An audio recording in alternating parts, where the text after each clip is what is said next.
大家好，我是 Helen， 我们又见面了。那么我们前面2集呢都讲到了心包经，今天呢我们继续来聊心包经，因为它如此的重要，所以呢我们要好好的去呵护到它，好好的呵护到我们这个肉质心脏哈，因为它和我们的心脑血管特别的密切相关。好，那么我们首先呢还是来复习一下它的路线哈，有的时候呢可能我会要稍微重复一下，这样呢帮助我们的脑观众看过我们节目的朋友呢能够立马的复习一下，回忆起来它的路线。那么如果是今天第一次收看我们节目的朋友呢，至少他也马上能跟上我们的节奏哈。所以呢希望呢大家能够持续的关注我们的节目，我们想呢跟大家一起来把经络穴位一点一点的拆分开来，然后呢每次我们一点一点去讲，一点一点去聊，结合到我治疗中的一些医案，这样呢可能我们能够更好的去了解到一些经络穴位的一些效用哈，能够很好的帮助到我们大家。好，屏幕下方呢我会放上我们就是比如说心包经相关的一些这个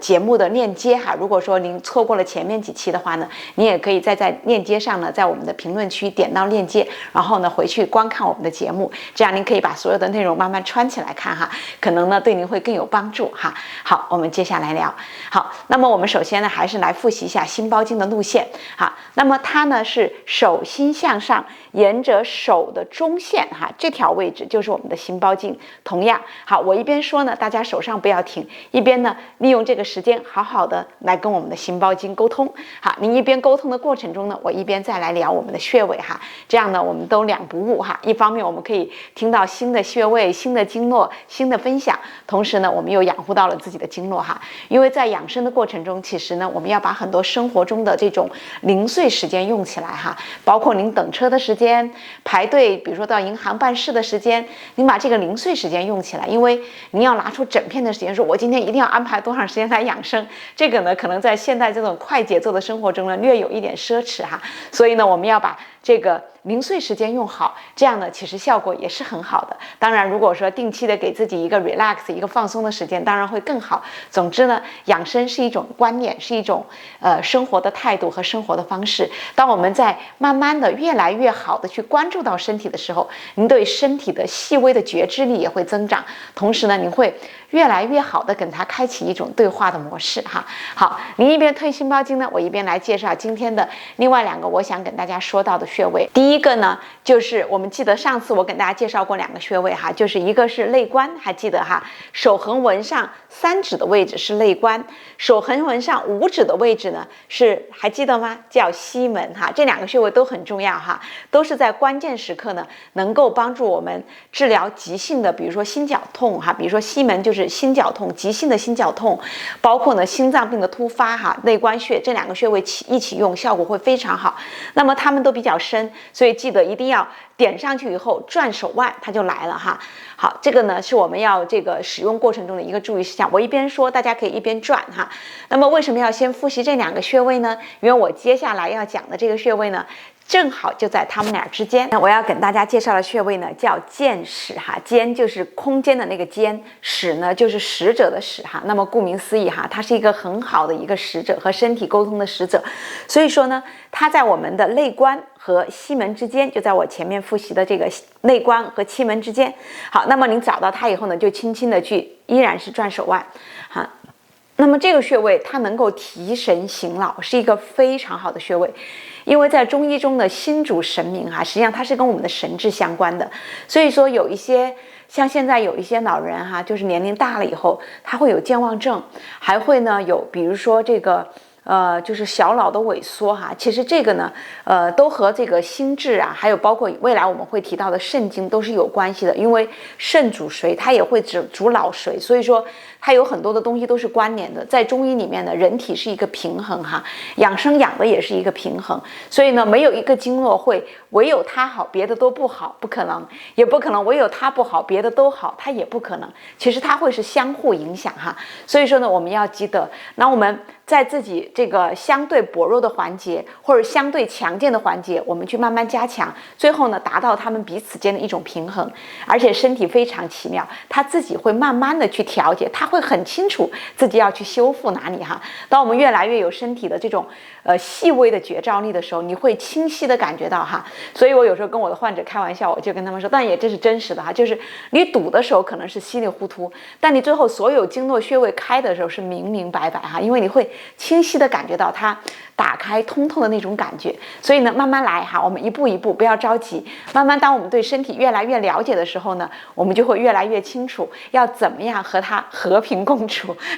对于老年朋友哈，年长的朋友，其实青年人是一样，我们经常要去呵护到他。如果有问题呢，就经常按到它，然后转一转。如果没有大的问题呢，至少要经常去推一推心包经，因为您在这里推的过程中呢，我现在几集里面介绍的穴位就都聊到了，对不对？你也就都安抚到他们哈。那么呢，我们讲到了见始穴，因为呢，它是一个很好的主神明的一个穴位，说这个穴位呢，它能够很好的帮助我们这个提神醒脑、通窍哈。因为所谓通窍嘛，就会让你不会淤到那里、堵到那里哈。它对于脑中风，对于一些这个淤堵型的疾病哈，就是脑中风啊、脑梗啊这样的疾病呢，它也有很好的一个帮助作用。这个就是为什么我专门把它提出来讲。所以大家手上不要停哈，依然去转动它啊。转的过程中，你可能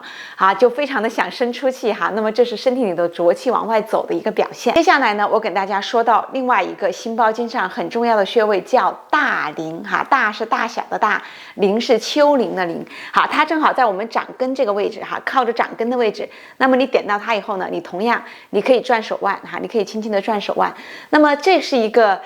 非常有意思的一个穴位，它呢可以帮助我们促进消化哈，很好玩，对不对？而且呢，同时呢，它能够帮助我们治疗足跟痛哈，足就是脚底的那个脚跟痛哈。有的朋友会觉得哇，怎么会哈？这个手跟脚有什么关系？你有没有看到这个位置跟脚跟很像，就是你的脚跟的对应点哈？那么所以说呢，在中医中有很多，我一边说，大家可以在刚才我们说的，不管是见始，还是大陵，还是我们以前说的内关，还是我们以前说的这个西门，都可以。你找到任意一个穴位，你可以去转动它，你也可以手上不停的去推心包经这个位置哈。那么我接着跟大家讲哈。那么中医中呢，很神奇的一个地方，它就会讲到对称，讲到平衡，讲到这种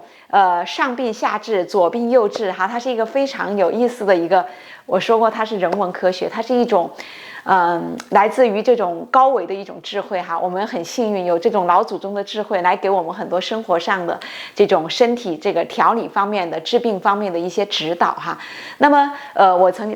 我一边说，大家一边去这个按摩自己的穴位哈。那么我曾经呢遇到一个患者哈，是一位60多岁的一位长者朋友。那么他是闺女带过来，他当时睡落枕，然后来的时候呢，车都不能停排啊，因为在加拿大每个就相当于这个停排的位置啊，他不能踩刹车。他如果踩刹车了以后呢，这个车就会有一个惯性嘛，然后老太太就会疼得不行，所以他就只能慢慢溜哈，慢慢溜着踩停排，慢慢溜着踩红灯，就是每一个红绿灯停的时候，他都很慢的悠过去，他不能停下来那样，就是像正常开的那种停法，因为老太太会很痛，她已经痛到头不能摇哈。好，那么来了以后呢，她是老伴儿姑娘一起陪过老太太，很幸福哈。好，那么来了以后呢，然后我就跟他是在脚上下的针，我是在脚上下的针哈。然后老伴儿说，哎，不对啊，那个我老伴儿是头疼啊，他是脖子疼。我说您放心吧，我说这个呢，上病下治，左病右治，这是中医里头的一个概念。我说针下去20分钟以后，老太太可以摇头。果然哈，20分钟以后，老太太开始摇头哈，就特别好玩，因为我们会针下去以后呢，让她的这个气去带动哈，就是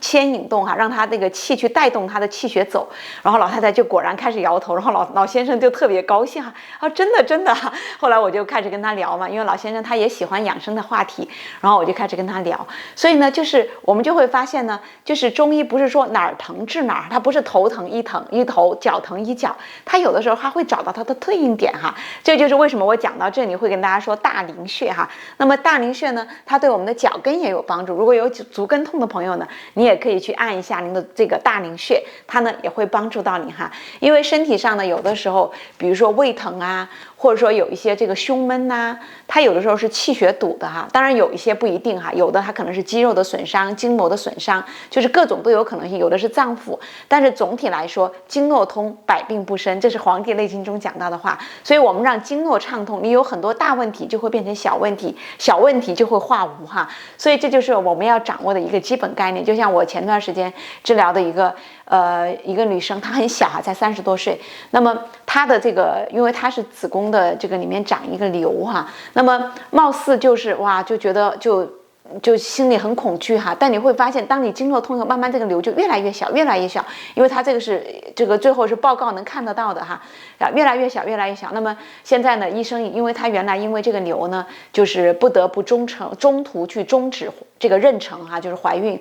不得不停止。那么因为他这个瘤慢慢变小，现在呢，医生已经正式的医院这个通知他可以正式的开始准备备孕了哈，我们都为他感到很欢喜。所以我们会看到，当你经络通以后呢，其实很多的问题身体会自我修复，而且呢，它修复的非常的精妙，非常的精准。我们要非常相信自己的身体，但同时呢，我们要给它好的助力，因为你好的助力才能够让它呢能够事半功倍。好，谢谢大家，希望大家持续关注我们的节目，我们未来呢会讲更多的经络、更多的穴位，跟大家呢分享更多的医案，这样呢让我们的生活中呢有更多这种中医的帮助，让我们呢懂得更多养生的文化，让它融入到我们的生活，让我们的生活呢不仅仅只是长寿，而且是长寿而且健康，让我们的生活更加美好。谢谢。